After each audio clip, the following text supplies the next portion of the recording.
여러분 안녕하십니까. 5월 21일 새벽이 됐습니다. 전석입니다.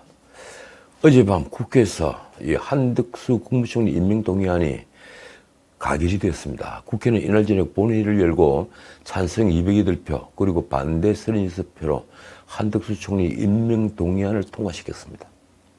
후보자로 지명된 지 47일 만이며 윤석열 정부 출범 열흘 만입니다. 민주당은 이날 3시간여 동안 의원총회를 열고 당론을 정했습니다. 이 나름대로 격론을 벌였다고 합니다. 비대위원장 윤호중이 말이 이렇습니다. 총리 임명 동의안에 찬성하기로 한 것은 한덕수 후보자가 그에 걸맞은 자격을 갖췄기 때문이 아니다. 총리 자리를 오랜 기간 비워둘 수 없다는 점, 그리고 야당이 막무가내로 새 정부를 발목 잡게 하거나 방해할 의사가 전혀 없다는 점을 분명히 하기 위한 것이다.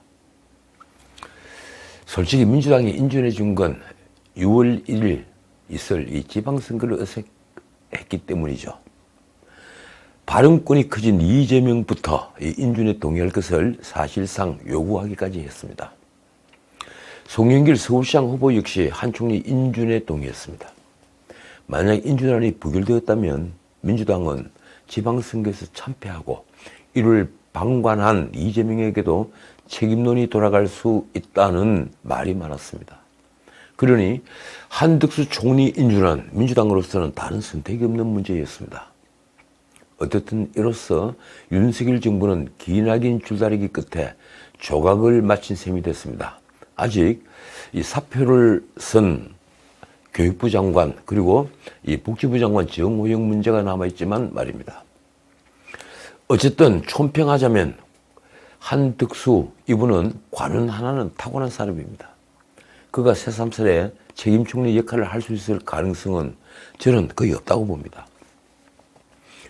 책임 총리를 하려면 대통령실과 내각의 역할 분담이 명확해져야 하는데 윤석열 정부 역시 모든 정책은 대통령실에서 최종 결정하는 것이니 책임 총리는 사실 희망사항일 뿐입니다. 그리고 대통령이 책임제 통치구조에서 책임 총리제가 바람직한 것인가 하는 의문도 여전합니다. 윤 대통령은 총리 인준이 확실하다고 보았는지 어제 아침 출근길에 기자들에게 이렇게 말했습니다. 한덕수 총리는 처음부터 협치를 염두에 두고 지명한 총리다. 잘 될 것이라고 기대하고 있다. 민주당이 지난번 시정연설에서 윤 대통령이 협치를 말한 지 하루 만에 한동훈을 임명한 것을 더 이상 인준 부결이 빌미로 삼지 못하게 못을 땅땅 친 겁니다. 그는 한덕수의 이력을 다시 확인시켰습니다. 한덕수 후보자는 김대중 대통령 시절 경제수석을 하셨고 노무현 대통령 시절 국무조정실장 경제부총리를 하신 분이라고 강조했습니다. 나중에 총리까지 했죠. 이제 한덕수 총리의 인준이 되었으니 정호영 후보자 문제 어떻게 결단할 건지 하는 문제만 남았습니다. 의미 있는 질문도 있었습니다. 윤 대통령은 한미동맹 강화로 한중 관계가 경색되는 것 아니냐는 우려에 대해서 기자들이 묻자 이렇게 답했습니다. 그렇게 제로섬으로 볼 필요가 없다. 중국과의 관계도 경제관계를 잘 해나가면 되는 것이다. 과연 그런가요? 지금 벌써 이 중국에서 말하는 태도가 조금씩 바뀌고 있습니다. 어떻든 그 당사자인 조 바이든 미국 대통령이 전용기 에어포스 1을 타고 20일 오후, 그러니까 어제 오후 5시 22분 오산 미 공군 기지에 도착했습니다. 박진 외교부 장관이 오산 기지에서 바이든을 영접했습니다. 바이든은 22일까지 2박 3일 동안 한국에 머무릅니다. 한국에 도착한 지 50분 뒤인 저녁 6시 10분께 바이든 대통령은 삼성전자 평택 반도체 공장, 그래 반도체 캠퍼스에 도착했으며 정문에서 대기 중이던 윤 대통령이 바이든 대통령을 맞았습니다. 아주 이색적인 사실상 전례가 없는 정상의 만남입니다. 한미 정상은 이후에 함께 공장을 시찰했고 이재용 삼성전자 부회장이 직접 수행하며 안내했습니다. 첫 한미 정상회담은 방한 이틀째인 오늘, 그래 21일 열립니다. 바이든 대통령은 동작동 국립서울현충원을 찾아 헌화를 한 뒤에 용산 대통령실 청사에서 윤 대통령과 회담을 가집니다. 언론에 알려진 바이든의 주요 일정은 방한 마지막 날인 20일 현대차 정의선 회장을 면담하고 한미 정상이 함께 오산에 있는 한국항공우주작전본부 KAOC를 방문해서 작전 현황을 보고받고 한미연합 작전을 수행하는 장병들을 격려한다는 정도입니다. 대신에 바이든은 역대 미국 대통령이 갔던 군사 분계선 지역에는 가지 않습니다. 그런데 이번 바이든 방한은 일본에 앞서 한국부터 찾는 일정입니다. 많은 언론은 이 순서 문제를 크게 다루지 않았습니다. 그런데 이건 저는 굉장히 중요한 문제라고 생각합니다. 저는 중국과의 줄다리기에서 이 바이든이 윤석열 취임으로 성세를 굳혔다고 판단하는 때문이라고 봅니다. 이제 한미 간의 경제안보 동맹이라는 낯설지만 새로운 길이 열리게 됐습니다. 거기에 지금 기술 동맹이 되시다고 얘기를 하죠. 자, 어제 제가 방송에서 말씀드린 대로 백악관이 바이든 대통령의 방한 중에 문재인과 만날 계획이 없다고 하자 진실 공방이 벌어졌습니다. 백악관이 나서 문재인 정부 당시 청와대와 민주당이 밝힌 면담 일정을 공식 부인한 데다가 문재인 대북 특사설에 대해서도 어떤 논의도 들어본 적이 없다고 했으니 문재인으로서는 망신을 당한 셈이 됐습니다. 문재인 측은 이날 바이든 대통령 측으로부터 회동이 어렵게 됐다는 통보를 받았다고 했습니다. 지난 4월 28일이죠. 당시 청와대 관계자는 백악관의 요청으로 문 전 대통령과 바이든 대통령 간 만남이 추진되고 있다고 밝히며 이렇게 포장했습니다. 재임 중 상호 신뢰와 존경의 차원에서 회동 일정을 협의 중인 것으로 안다. 이 순장조 타깃면은 이달 초에 문 대통령 퇴임 후 바이든 대통령과 만나자는 요청이 들어와서 장소와 형태를 검토하고 있다고 말했습니다. 그 뒤에도 여러 사람들이 문재인이 바이든 대통령의 대북 특사를 맡을 것이라는 주장을 했습니다. 참 멋지고 있는 주장이죠. 새 정부가 막 출범한 상황에서 전현직 정상이 만나는 것은 사실 전례가 거의 없습니다. 제 기억으로도 그런 적이 없었습니다. 그런데 청와대 비서관이었던 타깃면은 왜 이를 불쑥 공개한 것일까요? 조선일보는 사설에서 미 대통령이 한국 전직 대통령을 특사로 지명한다는 것도 상식 밖이라고 지적했습니다. 이렇습니다. 한국 대통령이 퇴임하자마자 어떻게 미국 대통령의 특사가 되나? 문 전 대통령의 존재감을 높이려고 이런 말들을 흘린 것이란 의구심이 든다.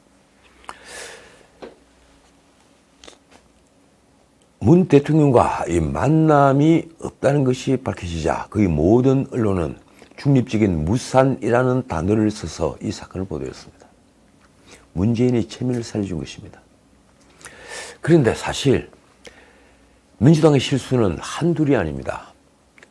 지방선거 총괄선대위원장을 맡은 이재명이 불쑥 전기, 수도, 공항, 철도 등 민영화에 반대한다. 같이 싸워달라고 말한 것도 그렇습니다. 서울시장에 나선 송영길도 이를 받아서 국민저항운동을 하자고 했습니다. 이재명이 말하면 송영길이 그대로 받더군요. 이재명이 이런 것은 김대기 대통령 비서실장의 말이 빌미가 됐습니다. 인수위는 한국전력의 전기 판매 구조 문제를 지적한 바가 있을 뿐이죠. 그런데 김대기는 지난 17일 국회 답변에서 개인적으로 신공항 사업을 위한 인천공항공사 지분 매각 의견을 밝힌 사실이 있습니다. 40% 정도를 팔 수가 있다고 얘기한 겁니다. 민주당과 이재명은 이를 침소봉대했습니다. 하지만 윤석열 정부는 공기업 민영화 방침을 아직 밝힌 적이 없고 공약에도 없습니다. 김대기 주장대로 설사 지분 일부를 매각해도 경영권은 여전히 공항공사가 가지고 있다면 그건 민영화가 아닙니다. 저는 그런데 개인적으로 수도, 전기, 가스 같은 국민의 기초 생활과 연결되지 않은 공기업들은 민영화를 해야 한다고 생각합니다. 예컨대 공영방송은 KBS 하나만으로 충분하니 MBC는 물론 두 개의 뉴스 채널도 민영화해야만 합니다. 민주당이 지금 내다듬는 민영화 반대를 하는 것이 지방선거에 맞춰 과거 광우병 괴담 같은 선동목적이 아니기를 바랄 뿐입니다. 보다 못해 양양자 의원은 민주당 복당 신청을 철회하면서 이렇게 말했습니다. 지금 민주당은 민주도 혁신도 없는 일사불란한 군대 같다. 솔직히 군대가 아니고 군대개미 같은 집단이 아닌가요? 죽음이 나순무도를 도는 군대개미 말입니다. 양양자는 또 이런 말도 덧붙였습니다. 개딸에 환호하는 모습은 슈퍼챗에 춤추는 유튜버 같다. 괴물과 싸우다 괴물이 되어버렸다. 저는 단 한 번도 슈퍼챗이란 걸 해본 적이 없습니다. 어떻게 하는지도 모릅니다. 천만 다행이라는 생각이 듭니다. 자, 그건 그렇고 오늘 방송 제목을 보고 많은 분들이 의아해할 것입니다. 민주당이 아직도 대선 패배의 후유증에서 전혀 벗어나지 못하고 있으니 망하는 건 시간 문제지 필연적으로 보입니다. 이대로라면 주사파와 친북 세력에 물든 운동권이 놀이터가 됐던 민주당이 자신이 원래 정체성을 회복하지 못하고 천천히 망할 것인가? 아니면 빨리 망해 과거의 자유주의 정당인 민주당으로 재건될 것인가 하는 문제만 있습니다. 이건 어디까지나 제 생각입니다.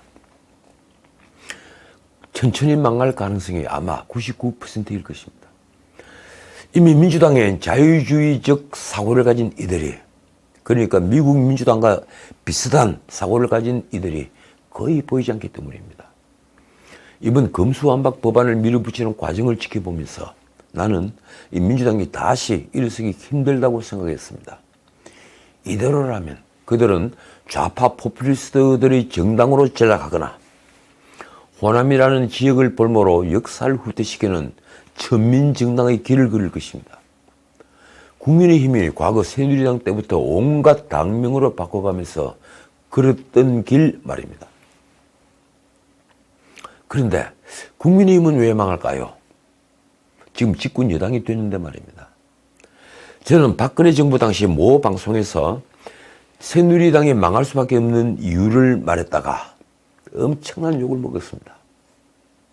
하긴 그 무렵 십상시가 문제가 아니다고 썼던 신문 칼럼으로 이 십상시로 매도됐던 이들이 화를 냈던 건 당연했습니다. 그 바람에 십상시가 유행어가 됐으니 말입니다. 그런데 방금 출범한 윤석열 정부를 배출한 국민의힘이라는 거함이 좌초를 하다니요. 그럴 가능성은 제로입니다. 대부분 그렇게 얘기합니다. 그러나 제 눈에는 100%로 보입니다.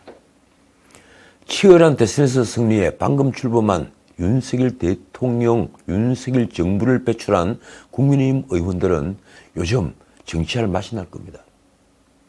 지난 5년간 주눅이 들어있던 당 주변의 인물들 중에서는 자신의 능력과 연줄에 따라 앞으로 5년 호구지책도 찾았습니다.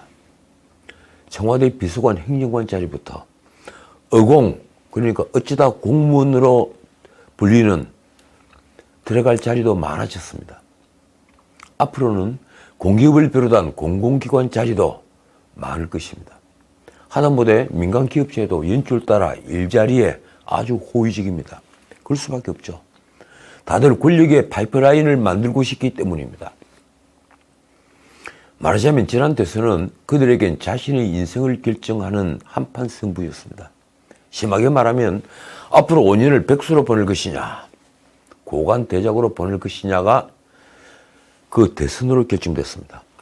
기존의 시스템에서 바뀐 게 없어 잘 보이지는 않지만 최악의 역관주의, 이 스포츠 시스템이라고 할까요?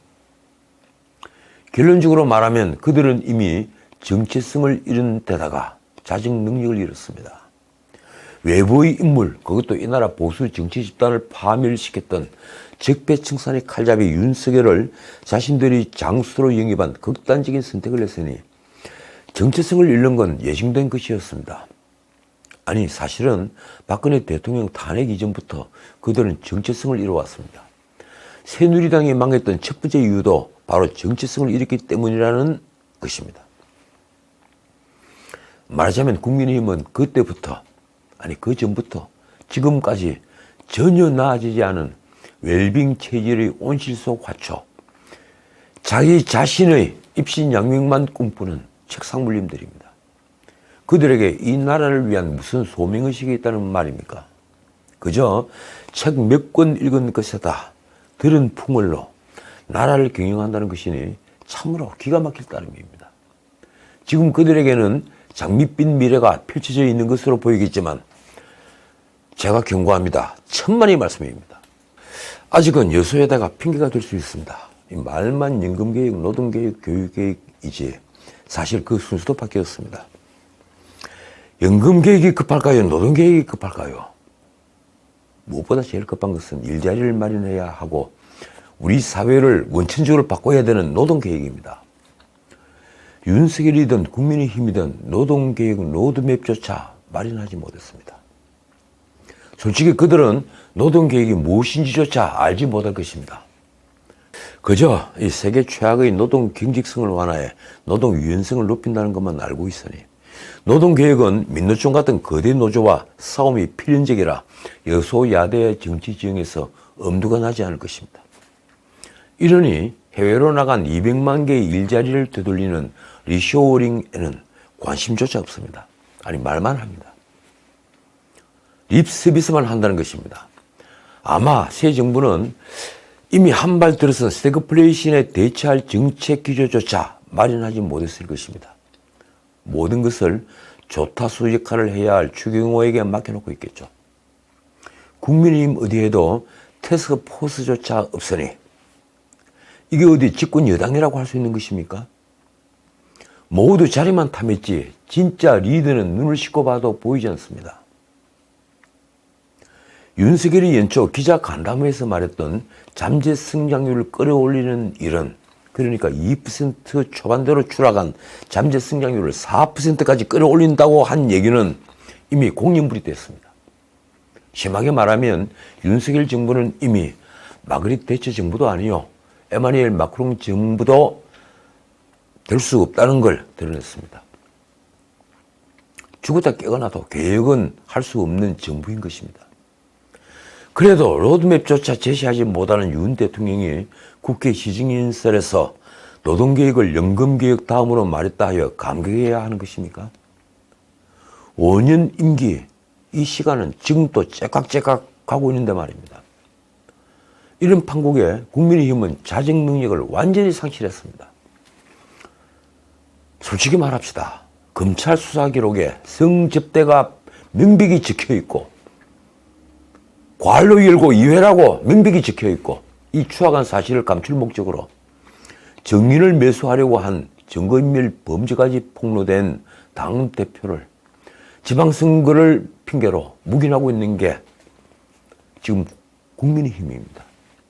심하게 말하면 그들은 이미 공당이 아닌 사당 조직과 마찬가지, 조폭 조직과 마찬가지인 조직입니다. 이러니 어찌 국민의힘이 좌초하지 않고 거친 파도가 넘실대는 대양을 수랑하겠습니까? 정체성을 잃고 자정 능력을 잃은 정당은 그 외관이 아무리 화려해도 대중과 필연적으로 유리되는 법입니다. 지금 윤석열 대통령에 대한 국민의 지지는 과연 어느 정도일까요? 그걸 안다면 국민의힘은 지금 바짝 긴장해야 합니다. 역대 문민정부들 모두 취임 직후에는 높은 인기를 구가했습니다. 대개 70에서 80%를 넘나들었습니다. 그리고도 마칠 때는 10% 내외까지 추락했죠. 그런데 윤 대통령 지지도는 지금 여전히 과반 정도에 불과합니다. 한국갤럽이 지난 17일부터 19일까지 3일 동안 실시한 여론조사에서 윤 대통령이 직무 수행을 잘하고 있다는 응답은 51%, 잘못하고 있다는 응답은 34%였습니다. 취임 2주 전에는 잘하고 있다가 48%, 취임 첫 주엔 52%였으니 거의 변화가 없는 것입니다. 다만 부정평가는 전주 37%에서 34%로 3%포인트 정도 떨어졌으니 조금 나아졌다고 할까요? 긍정평가율로는 소통 8%, 공약 실천 7%, 통합 포용 7%, 결단력, 추진력, 뚝심 7% 등이 꼽혔습니다. 쉽게 말하면 윤석열 대통령에게 두드러진 장점이 보이지 않는다는 겁니다. 부정평가 이유는 대통령 집무실 이전 24%, 인사 23% 등이었습니다. 그런데 이 여론조사에서 민주당의 추락이 보였습니다. 정당 지지도 조사에서 국민의힘이 43%, 민주당이 29%를 기록한 것입니다.